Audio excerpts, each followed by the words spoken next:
الحمد للہ رب العالمین والعاقبۃ للمتقین والصلاة والسلام علی رسولہ الکریم اعوذ باللہ من الشیطان الرجیم بسم اللہ الرحمن الرحیم۔ شرعی مسائل کا سلسلہ چل رہا ہے۔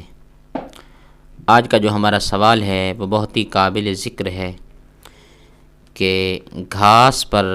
سجدہ کرنا کیسا ہے، اور اسی طرح وہ قالینز کہ جس کے نیچے باریک سائز کا فوم بچھایا جاتا ہے، تو ان قالینز پر، ان کارپٹس پر سجدہ کرنا کیسا ہے؟ آیا ان پر سجدہ ادا کرنے سے سجدہ ادا ہو جاتا ہے یا کہ اس سجدے کا اعادہ کرنا، لوٹانا ضروری ہوتا ہے؟ تو اس کے متعلق چند گزارشات ہیں جو آپ احباب کے سامنے ذکر کرتا ہوں۔ دیکھیے، سجدے میں پیشانی کا ایسی جگہ پر ٹکانا ضروری ہے کہ جس سے پیشانی جو ہے وہ زمین کی سختی کو محسوس کرے تو سجدہ ادا ہو جاتا ہے۔ چاہے وہ جس صورت میں بھی ہو، جب بھی پیشانی زمین کی سختی کو محسوس کرنے والی ہوگی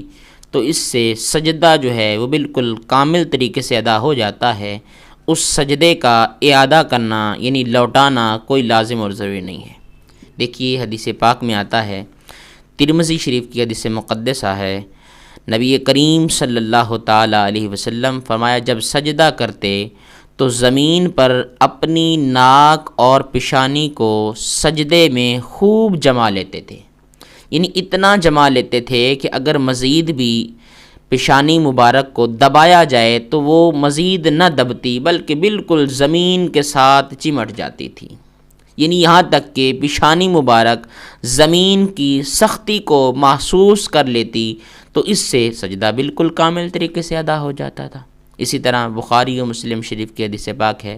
میرے کریم آقا علیہ الصلوۃ والسلام کے صحابی حضرت انس بن مالک رضی اللہ تعالی عنہ آپ فرماتے ہیں کہ ہم پیارے نبی کریم صلی اللہ تعالی علیہ وسلم کے ساتھ جب ہم نماز پڑھتے تو ہم جب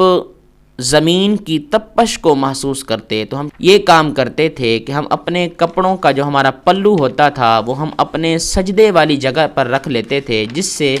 ہم اس کے اوپر سجدہ کر لیا کرتے تھے۔ یعنی معلوم یہ ہوا کہ اگر سجدے والی جگہ پر کوئی چیز رکھ ہی کیوں نہ لی جائے، اس کے باوجود بھی سجدہ ادا ہو جاتا ہے۔ شرط یہ ہے کہ سجدے میں جو پیشانی ہے وہ زمین پر بالکل کامل طریقے سے چمٹ جائے، کامل طریقے سے لگ جائے کہ اگر اس کو مزید دبایا جائے تو مزید نہ دبے، تو اس طریقے سے بالکل جائز ہے، سجدہ ادا ہو جاتا ہے۔ تو اسی طرح معلوم یہ ہوا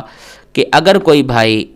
گھاس پر سجدہ کر لیتا ہے، کیونکہ وہاں پر بھی زمین کی جو سختی ہے انسان کو محسوس ہوتی ہے، تو بالکل جائز ہے۔ اس طرح ایسی قالینز اگرچہ اس کے نیچے فوم ہی کیوں نہ ہو، تو اگر اس کو اچھے طریقے سے بندہ اپنی پیشانی کو دباتا ہے یہاں تک کہ وہ زمین کی سختی کو محسوس کر رہا ہے اور مزید دبانے سے اس کی پیشانی نہیں دبتی،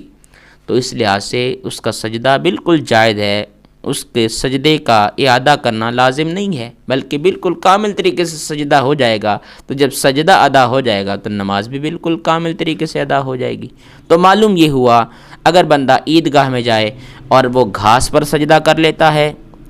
یا اسی طرح ایسی قالینز اور کارپٹس کہ جہاں پر اس کے نیچے کوئی فوم وغیرہ لکھی ہوں، تو اس کے باوجود بھی سجدہ ہو جاتا ہے۔ شرط یہ ہے کہ وہ زمین کی سختی کو اس کی پیشانی جو ہے وہ محسوس کر رہی ہو۔ اگر وہ اس طریقے سے نہیں ہے تو پھر تو نہیں ہے۔ ہاں، اسی طرح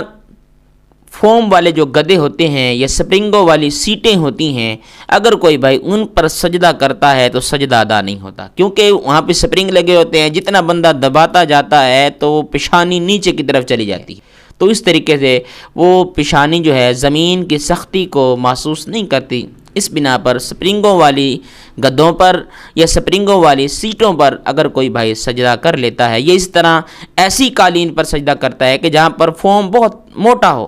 کہ زمین کی جو سختی ہے وہ محسوس نہ کر سکے تو اس سے سجدہ ادا نہیں ہوگا، اور اگر اس کے علاوہ ہے تو اس میں بالکل کامل طریقے سے سجدہ ادا ہو جائے گا۔ اس سجدے کا اعادہ کرنا، لوٹانا کوئی لازم اور ضروری نہیں ہے۔